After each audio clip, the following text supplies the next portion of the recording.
تین بنیادی سوالوں کا آج جواب دینے کی کوشش کروں گا۔ ایک یہ کہ کیا پی ڈی ایم ٹوٹ گیا ہے، دوسرا یہ کہ زرداری صاحب نے کیا گیم کھیلا ہے اور آگے وہ کیا گیم کھیلنے کا ارادہ رکھتے ہیں،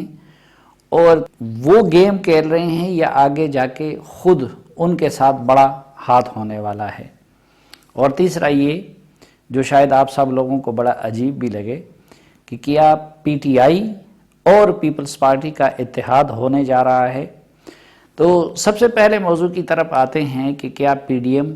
ٹوٹ گیا ہے یا کہ نہیں۔ میرے خیال میں پی ڈی ایم نہیں ٹوٹا ہے، لیکن پی ڈی ایم کے ساتھ مزید پیپلز پارٹی کا چلنا مشکل نظر آ رہا ہے۔ جو پی ڈی ایم ہے اس میں پیپلز پارٹی کے سوا باقی جتنی بھی جماعتیں ہیں، مسلم لیگ نون ہے، مولانا فضل الرحمان صاحب کی جماعت جے یو آئی ہے، سردار اختر جان مینگل کی جماعت ہے، محمود خان اچکزئی کی جماعت ہیں، اسفندیار ولی خان کی جماعت ہیں، پھر جمعیت اہل حدیث ہے، یا شاہ اویس نورانی کی جماعت ہے۔ ان سب کا گزشتہ روز کے اجلاس میں یہی موقف تھا جو مولانا فضل الرحمان کا تھا اور جو مسلم لیگ نون کا تھا کہ ہمیں اسمبلیوں سے استعفیٰ دینا چاہیے۔ سوال یہ ہے کہ زرداری صاحب کیوں پیچھے ہٹ گئے ہیں استعفوں کے آپشن سے۔ اس کو سمجھنے کے لیے ہمیں تھوڑا سا پس منظر میں جانا ہوگا، اور پس منظر الیکشن سے پہلے کا جو پس منظر ہے، آپ نے دیکھا ہوگا کہ اس وقت میاں نواز شریف صاحب کے انتقام میں اور اسٹیبلشمنٹ کا لاڈلا بننے کے لیے آصف علی زرداری صاحب نے پی ٹی آئی کے ساتھ پورا تعاون کر کے اور ہاتھ ملا کے اور اسٹیبلشمنٹ کے ساتھ ہاتھ ملا کے پہلے تو بلوچستان میں مسلم لیگ نون کی حکومت کو گرانے میں کردار ادا کیا، پھر انہوں نے آگے جا کے سینٹ کے انتخابات میں اسٹیبلشمنٹ کے ساتھ مل کے بنیادی کردار ادا کیا، اور پھر وہ اس تابعداری میں اس حد تک گئے کہ اپنے رضا ربانی کے مقابلے میں انہوں نے صادق سنجرانی صاحب کو چیئرمین سینٹ الیکٹ کروایا۔ لیکن پھر جب الیکشن کا وقت قریب آیا تو انہیں اندازہ ہو گیا کہ سندھ ان سے چھین کے جی ڈی اے کو دیا جا رہا ہے۔ چنانچہ الیکشن سے کچھ روز قبل انہوں نے دوبارہ رابطے وغیرہ شروع کر دیے اور منت سماجت شروع کر دی، تو اس کے نتیجے میں سندھ ایک بار پھر پیپلز پارٹی کو دینے کا فیصلہ ہوا، اور اسی وجہ سے جی ڈی اے والے بیچارے اسی طرح انتظار کرتے رہ گئے، اور جی ڈی اے جو کہ حکومت سازی کے لیے انہوں نے اپنا ذہن بنایا ہوا تھا، تو جی ڈی اے کے ساتھ ہاتھ ہو گیا اور سندھ دوبارہ پیپلز پارٹی کے پاس چلا گیا۔ اس کے جواب میں زرداری صاحب نے آفٹر الیکشن بھی مفاہمت کی سیاست کرنے یا پھر اسٹیبلشمنٹ کے ساتھ تعاون کرنے کا وعدہ کیا تھا، اور وہ انہوں نے کیا بھی۔ الیکشن کے بعد آپ نے دیکھا کہ اپوزیشن کی باقی جماعتیں اسمبلیوں میں بیٹھنے کو تیار نہیں تھی، لیکن زرداری صاحب نے مسلم لیگ نون کو اور مسلم لیگ نون نے پھر باقی جماعتوں کو کنونس کیا کہ وہ جا کے اسمبلیوں میں بیٹھے اور سسٹم کا حصہ بن جائے۔ پھر اسی طرح صدارتی الیکشن میں اگر زرداری صاحب چاہتے تو کبھی بھی عارف علوی صاحب صدر نہیں بن سکتے تھے، لیکن اس معاملے میں بھی انہوں نے بھرپور تعاون کیا، اور پھر یہ زرداری صاحب کی برکت سے اس وقت شروع میں اپوزیشن کا انتخابی نتائج کے خلاف اور داندھی کے خلاف کوئی الائنس نہ بن سکا۔ مختلف مراحل آتے رہے،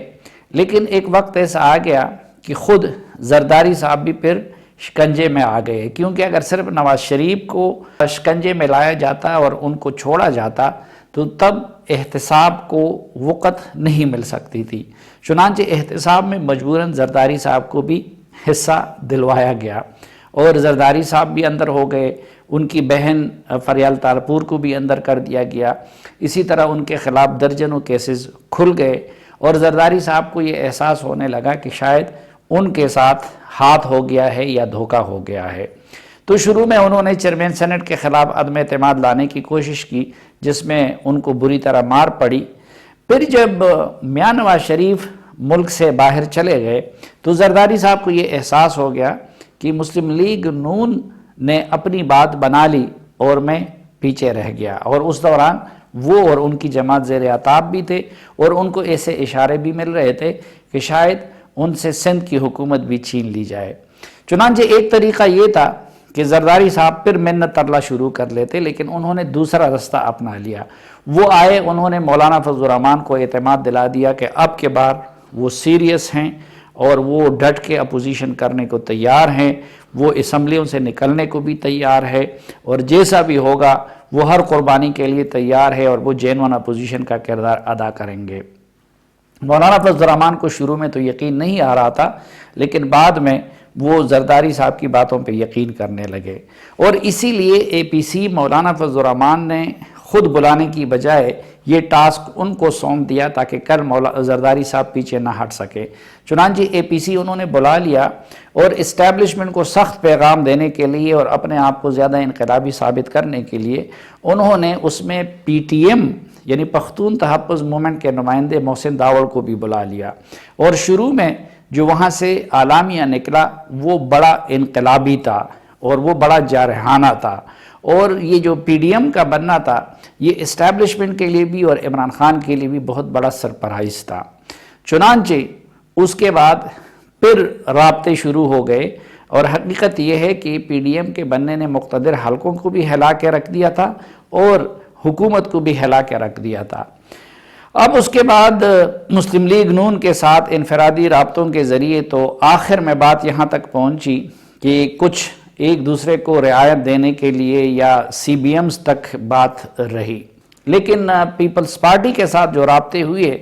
اس کے نتیجے میں انہوں نے پورا اپنا ایک روڈ میپ بنا لیا، اور جواب میں پیپلز پارٹی کو یہ یقین دہانی کرائی گئی کہ کیسز میں ان کو رعایت دی جائے گی۔ اس لیے آج کل آپ دیکھ رہے ہوں گے کہ ایک طرف عزیر بلوچ روزانہ مختلف کیسز میں بری ہو رہے ہیں، دوسرے یہ بھی کوشش ہو رہی ہے کہ زرداری صاحب کے کیسز کو سندھ منتقل کر دیا جائے، اور جو ایک روڈ میپ بنا ہے اب آگے جا کے اس پہ عمل ہوتا ہے یا نہیں ہوتا، کیونکہ پاکستان میں تو ہم دیکھتے ہیں کہ 2 دن بعد بھی حالات یکدم بدل جاتے ہیں، لیکن سر دست منصوبہ یہی ہے کہ آگے جا کے پنجاب کے اندر جو لوگ پیپلز پارٹی سے گئے ہوئے ہیں ان کو واپس پیپلز پارٹی میں لایا جائے گا، اور یہ بھی منصوبے کا حصہ ہے کہ اگلے الیکشن میں پنجاب کے اندر پیپلز پارٹی اور پی ٹی آئی کا اتحاد کرایا جائے تاکہ مسلم لیگ نون کا جو رستہ ہے اس کو کسی نہ کسی طریقے سے روکا جائے، یا مسلم لیگ نون کی جو اگر سویپنگ میجارٹی ان کو ملنی ہے تو وہ اس کو نہ مل سکے۔ چنانچہ جواب میں زرداری صاحب کا یہ ٹاسک تھا کہ وہ پی ڈی ایم کو سڑکوں پہ نہ آنے دے۔ تو شروع میں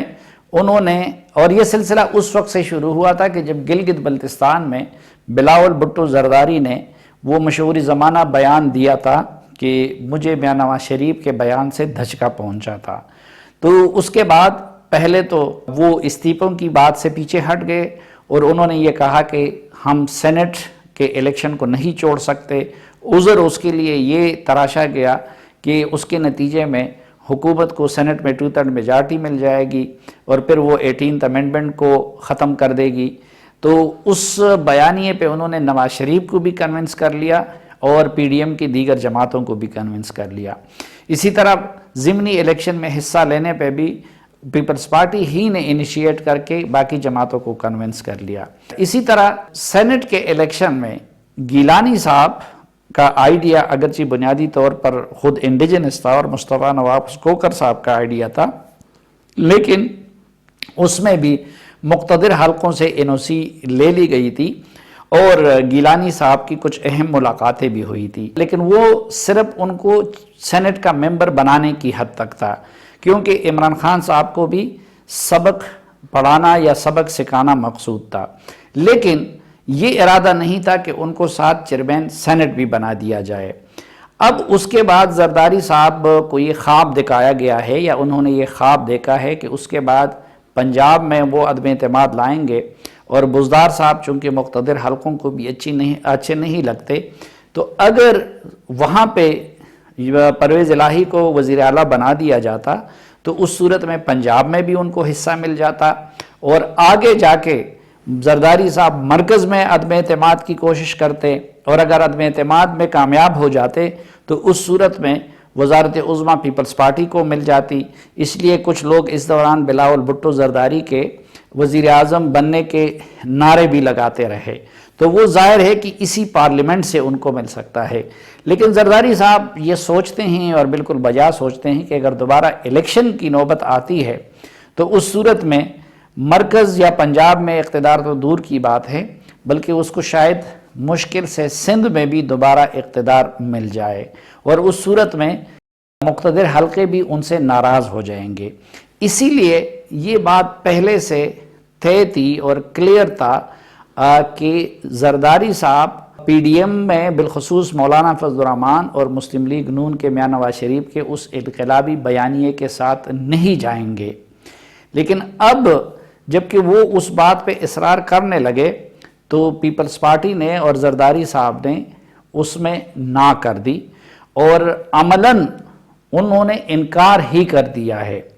اور گزشتہ روز کے اجلاس میں پی ڈی ایم کی باقی 9 جماعتوں کی یہ رائے تھی کہ پیپلز پارٹی کو اب خیر آباد کہہ دینا چاہیے، لیکن اتمام حجت کے لیے مولانا فضل الرحمان صاحب نے ان کو یہ مہلت دی کہ وہ اپنی پارٹی کے اندر مشورہ کر لیں اور اگر استعفوں کی بات مانتے ہیں تو پھر ہمارے پاس آ جائیں، اور اگر استعفوں کی بات نہیں مانتے تو وہ پھر پیپلز پارٹی کی طرف سے معذرت سمجھی جائے گی۔ لیکن یہ بات بالکل obvious ہے کہ پیپلز پارٹی استعفوں پہ تیار کسی صورت نہیں ہوگی، اور جب وہ نہیں ہوگی تو وہ مزید پی ڈی ایم کا حصہ نہیں رہ سکے گی۔ اب سوال یہ ہے کہ کیا پی ڈی ایم ختم ہو جائے گا؟ نہیں، پی ڈی ایم ختم اس لیے نہیں ہوگا کہ باقی جو 9 جماعتیں ہیں، مسلم لیگ نون، مولانا فضل الرحمان، قوم پرست جماعتیں، ان کا الائنس برقرار رہے گا۔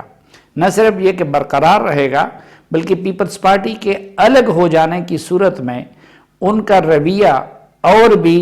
جارحانہ اور غیر مفاہمانہ اور کسی حد تک وہ ایک سٹریٹ پاور پہ انحصار کرنے والا بیانیہ بن جائے گا۔ دوسرا یہ امکان بھی ہے کہ پیپلز پارٹی کے ہوتے ہوئے پی ڈی ایم انتخابی الائنس نہیں بن سکتا تھا، کیونکہ پیپلز پارٹی اور مسلم لیگ نون کبھی بھی ایک پلیٹ فارم سے الیکشن نہیں لڑ سکتی۔ لیکن اب یہ امکان بھی پیدا ہو گیا ہے کہ پی ڈی ایم آگے جا کے ایک انتخابی اتحاد کی صورت اختیار کر لے۔ تو کیا زرداری صاحب کو فائدہ ہو جائے گا؟ اگر تو مولانا فضل الرحمان صاحب اور میاں نواز شریف اور پی ڈی ایم کو چاہنے والوں کے خواب وقتی طور پر خاک میں مل گئے، لیکن زرداری صاحب کے جو منصوبے تھے اب اس میں بھی کوئی منصوبہ کامیاب نہیں ہو سکتا۔ پہلا منصوبہ کہ اگر مسلم لیگ نون کی حمایت نہ ہو تو وہ پنجاب میں عدم اعتماد نہیں لا سکتے، اور پنجاب میں وہ کبھی بھی پرویز الہی کو وزیر اعلیٰ نہیں بنا سکتے۔ دوسرا خواب ان کا مرکز میں ان ہاؤس چینج کا، وہ بھی کبھی پورا نہیں ہو سکے گا، کیونکہ مسلم لیگ نون کے تعاون کے بغیر یہ ممکن ہی نہیں ہے۔ تیسرا نقصان جو پیپلز پارٹی کو ہوگا وہ یہی ہے کہ پی ڈی ایم سے الگ ہو جانے کی صورت میں شاید زرداری صاحب اور پیپلز پارٹی کے ساتھ دوبارہ وہ کچھ ہونے لگے جو کہ اس سے پہلے ہوتا رہا، اور ظاہر ہے کہ اس دوسری مرتبہ کی بے وفائی کے بعد اگر پھر وہ اپوزیشن جماعتوں کی طرف آئیں گے تو امکان نہیں ہے کہ دوبارہ ان کو قبول کر لیا جائے گا یا ان پر اعتماد کر لیا جائے گا۔ ایک اور نقصان پیپلز پارٹی کو یہ ہو سکتا ہے کہ پنجاب میں اس کی جو رہی صحیح پوزیشن ہے اس کو بھی شدید ذوق پہنچے گا یا باقی صوبوں میں پہنچے گا۔ میں نے کافی عرصہ پہلے اس لیے یہ کہا تھا کہ بلاول بھٹو کے پاس 2 رستے ہیں کہ وہ قومی لیڈر بننا چاہتے ہیں یا کہ پھر سندھ کا ایک نیا پیر پگاڑا بننا چاہتے ہیں، اور میرے خیال میں انہوں نے یا ان کے والد صاحب نے یہ دوسرے آپشن کو ترجیح دے دی۔ اب اگر اس وقت صورتحال یہ ہے کہ یوسف رضا گیلانی صاحب کے لیے ووٹ مانگتے وقت اور خود پیپلز پارٹی والے یہ بتاتے رہے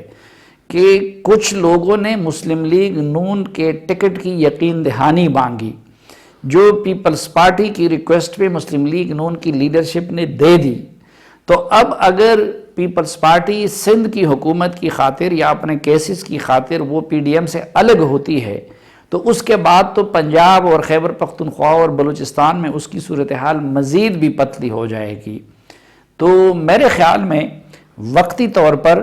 تو یہ بڑا ایک دھچکا پہنچا ہے پی ڈی ایم کو زرداری صاحب کی طرف سے استعفوں سے انکار کی وجہ سے، لیکن لانگ ٹرم میں یہ پیپلز پارٹی کے لیے بھی بہت بڑے خسارے کا موجب بن سکتا ہے، اور اگلے الیکشن میں شاید پیپلز پارٹی کے پاس اپنی سروائیول کے لیے اس کے سوا کوئی چارہ نہیں ہوگا